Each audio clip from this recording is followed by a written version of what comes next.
Maria, cheia de graça, o Senhor é convosco. Bendita sois vós entre as mulheres, bendito é o fruto do vosso ventre, Jesus. Santa Maria, Mãe de Deus, rogai por nós, pecadores, agora e na hora de nossa morte. Amém. Então, hoje, o Evangelho nos apresenta a parábola do joio e do trigo, que de uma forma muito inteligente, porque Jesus é Deus, né? Então ele usa essa parábola de uma forma muito inteligente para explicar a própria ação do mal no meio do mundo, as coisas ruins que acontecem no meio do mundo, acontece no meio da igreja, acontece na nossa vida. Esse mistério da ação do mal. Muitos dizem assim: se Deus existe, se Deus é bom, por que que existe o mal? Por que que tem tanta maldade no mundo, né? E na verdade essa parábola vem esclarecer as coisas. Deus semeia a boa semente. O mundo é o campo de Deus. Ele semeia a boa semente. Mas o inimigo que semeia o joio, que semeia o mal. Então Deus não criou o mal. Isso é uma coisa que a gente precisa saber, porque isso é um dogma de fé, né? Deus não criou o mal. Deus não criou o demônio. Deus não criou o inferno, né? Deus criou o bem. Deus criou os anjos. Deus criou o céu. Então, quem criou o inferno? Quem criou o mal? Quem criou o demônio? A desobediência. Foi ela quem criou. A desobediência fez com que um anjo de luz, que era Lúcifer, se tornasse Satanás. A desobediência. A desobediência criou os demônios, não Deus. Deus criou os anjos bons, né? Todos eles eram bons, criados por Deus bons. O ser humano, mesma coisa. Deus criou o homem à sua imagem e semelhança. Deus criou o homem bom. A desobediência criou o mal. Então, tudo que é mal não é criado por Deus, é a negação da criação de Deus, a negação do projeto de Deus, a negação daquilo que Deus tinha para o ser humano. Vocês podem ver, por mais que tenha uma pessoa ruim, vamos na história da humanidade, Hitler, por exemplo, um homem que matou milhões, mandou matar milhões de pessoas, um homem ruim, com atitudes ruins. Mas Deus não criou Hitler ruim. Você imagina quando ele nasceu no colo da mãe dele, ele era ruim? Não. Ele era a imagem e semelhança de Deus. Ele foi se tornando ruim por suas escolhas, por suas decisões, pelas coisas, as opções que ele foi tomando na vida. Judas é outro exemplo. Jesus escolhe Judas para ser apóstolo. Não para ser o traidor, mas para ser apóstolo. Quem escolheu ser o traidor foi ele. Foi a desobediência fez de um apóstolo o traidor. A desobediência conseguiu tornar um apóstolo escolhido por Cristo em um traidor. Porque a obediência é o trigo e a desobediência é o joio. Nessa parábola que o Senhor nos explica. Em outra meditação sobre esse mesmo evangelho, trazendo agora uma parte mais pessoal, não só de forma geral, mas de forma pessoal. Também a nossa vida, nossa história, nossa comunidade é feita de joio e de trigo. Deus plantando o bem, o trigo, e nós mesmos colocando joio em nossa vida, né? O mundo, as coisas, tudo que a gente vai colocando na frente de Deus. Mas é interessante como nós temos bem mais pressa de arrancar o joio da vida dos outros do que da nossa, né? Como nós somos apressados, como nós temos pressa da conversão dos outros e não temos pressa da nossa conversão, né? Isso serve para uma comunidade como a nossa refletir bastante sobre aqueles novos que chegam na comunidade. Então chega uma pessoa na comunidade que não está nos padrões do cristianismo ainda, talvez, acabou de chegar. Como aparece gente para dizer isso que os empregados disseram para o patrão aqui: Senhor, quer que a gente arranque o joio? Porque tem joio nesse campo, onde o Senhor pôs trigo, tem joio. Quer que a gente vá e arranque o joio? Sempre aparece os apressados que querem tirar o joio antes da hora e acaba ferindo o trigo e acaba matando também o trigo. Então o Senhor nos ensina que também numa comunidade é necessário deixar crescer, como está aqui nessa parábola que Jesus fala, deixa crescer o joio junto com o trigo. Na hora certa, e só Deus sabe a hora certa, Ele vai separar o trigo do joio. Então ele diz aqui que no dia do juízo, então ele vai mandar arrancar primeiro o joio, porque o trigo já está pronto, mesmo que ferir ele já está pronto. Então vai arrancar o joio, pôr em feixes, fazer queimar e depois arrancar o trigo. E olha só, este joio vai servir para que esse trigo vire pão.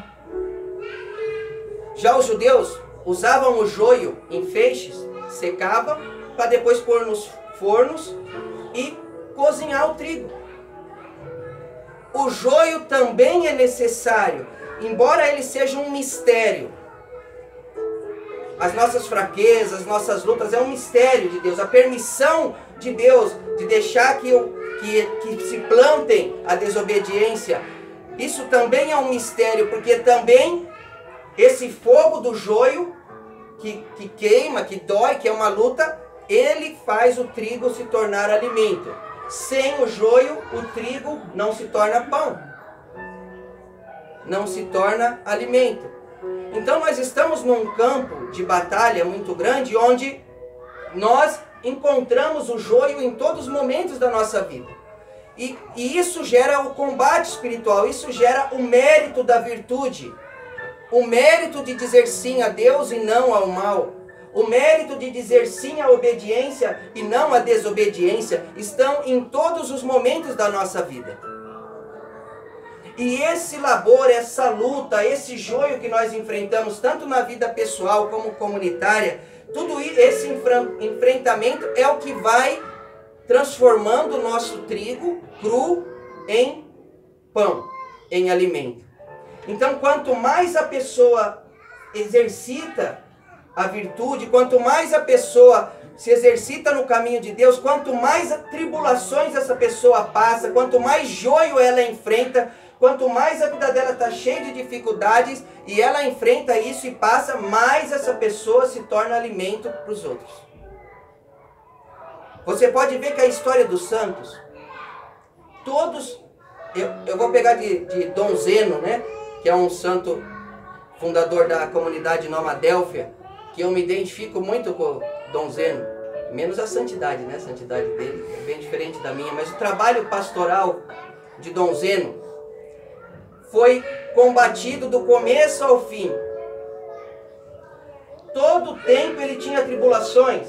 Vinha a prefeitura da cidade dele, fechava a casa dele, ele tinha que passar gente para cá e gente para lá, e tribulação, e não conseguia pagar, e eram despejados das suas casas de acolhimento.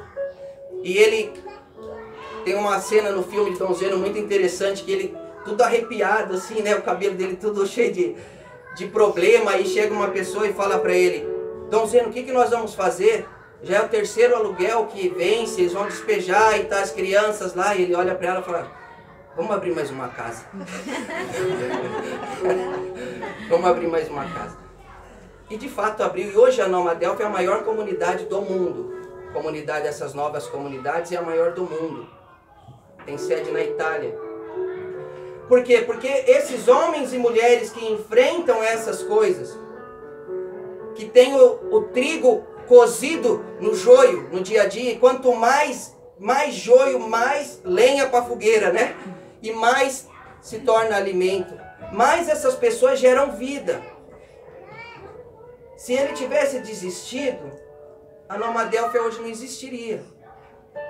Essa comunidade, que é a maior do mundo hoje, não existiria se ele tivesse desistido, se ele não quisesse aceitar que é necessário o joio, é necessário o combate, é necessário.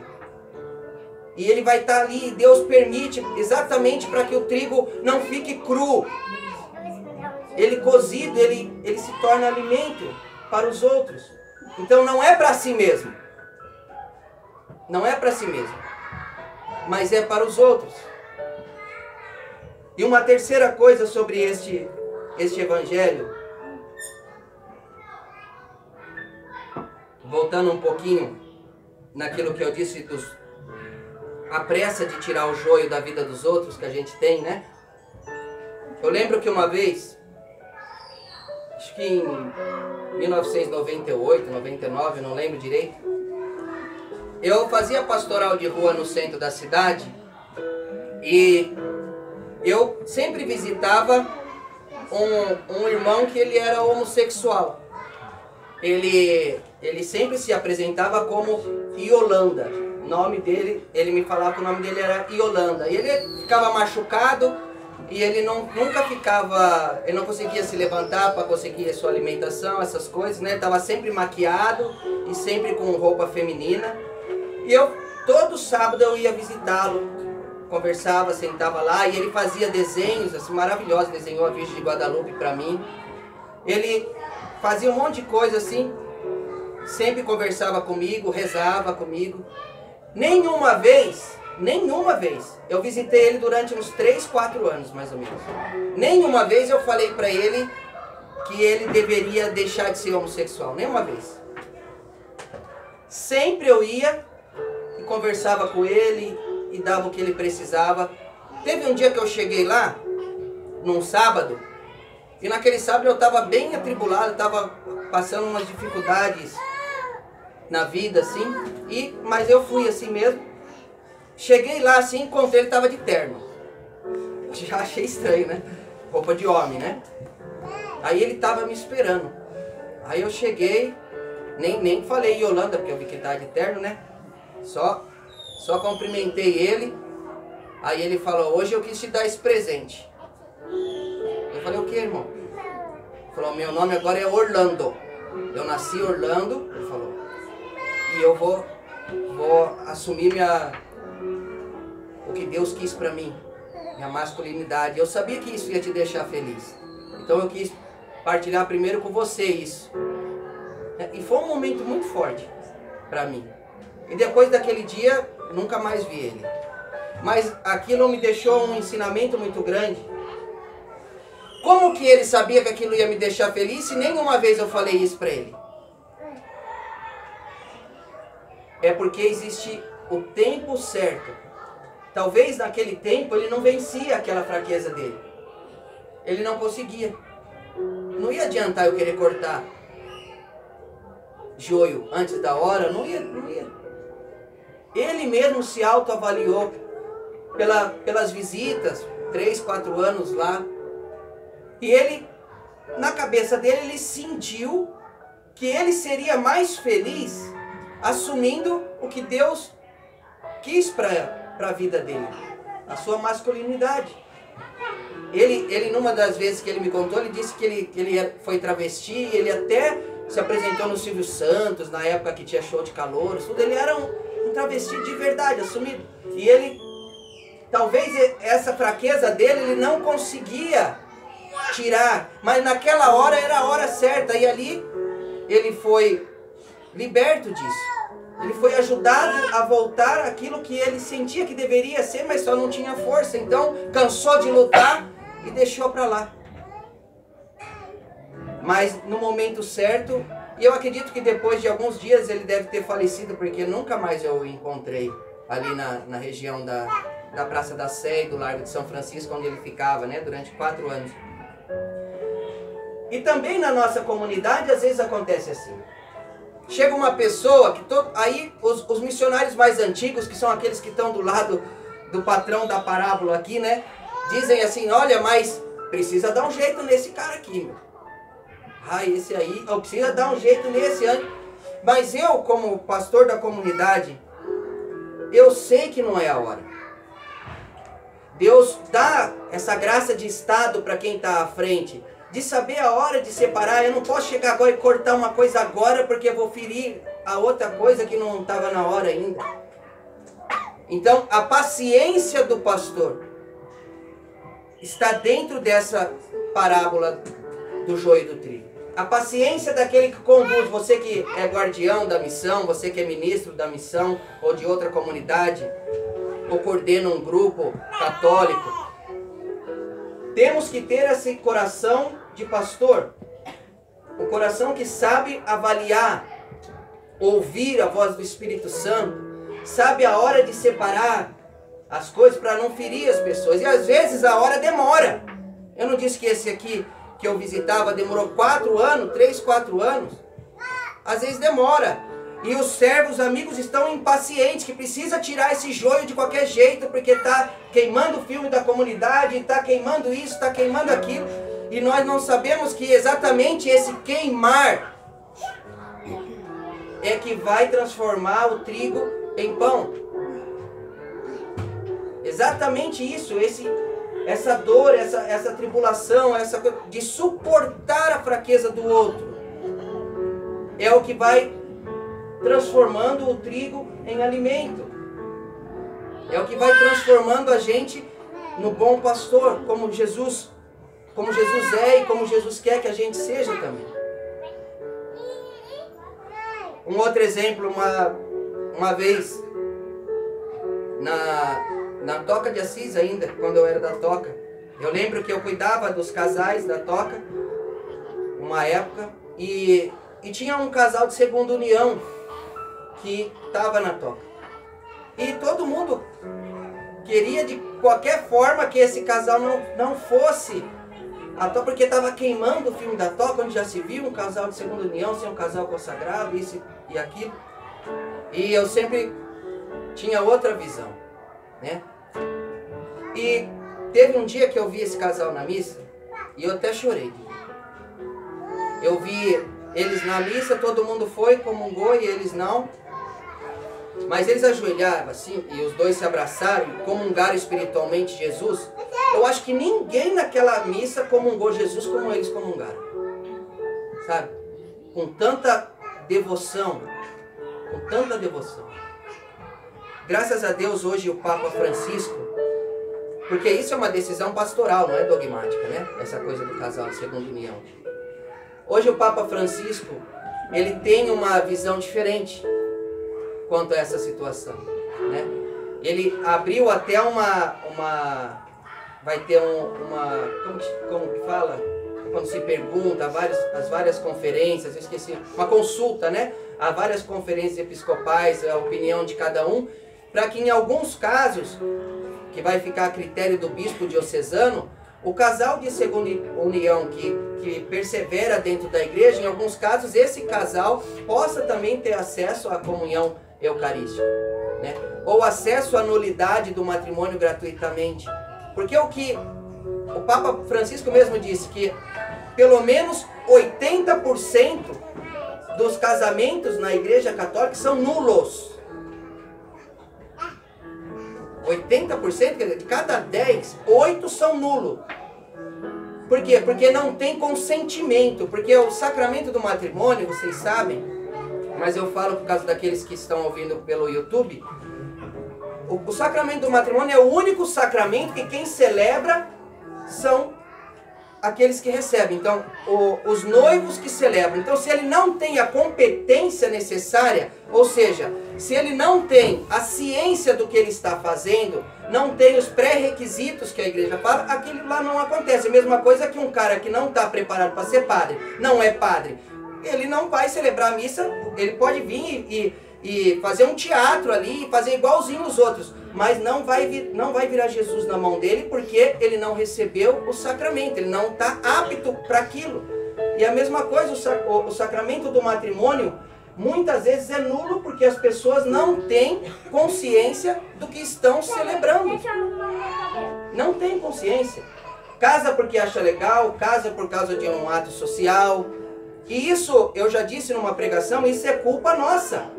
Culpa da igreja, da administração, das paróquias, que a pessoa chega para casar, a primeira coisa que dão para ela é a conta, né?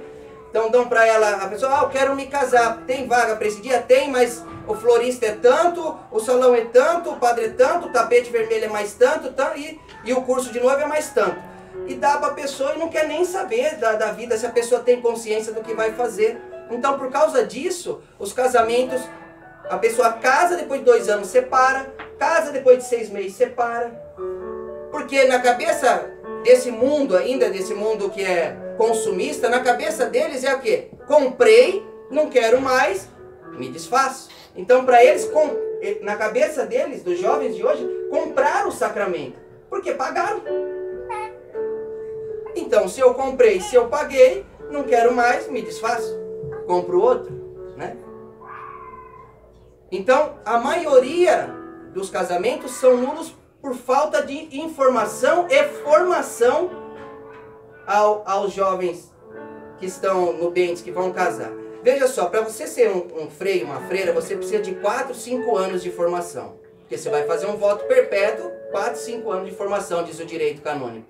Se você vai ser padre, são 8 anos de formação no mínimo, para você fazer um voto que é perpétuo. E para casar é um curso de 2 horas. Por isso que não dá certo. Por isso. Então, dentro desse contexto, é que o Papa Francisco olha os casais de segunda união. É dentro desse contexto.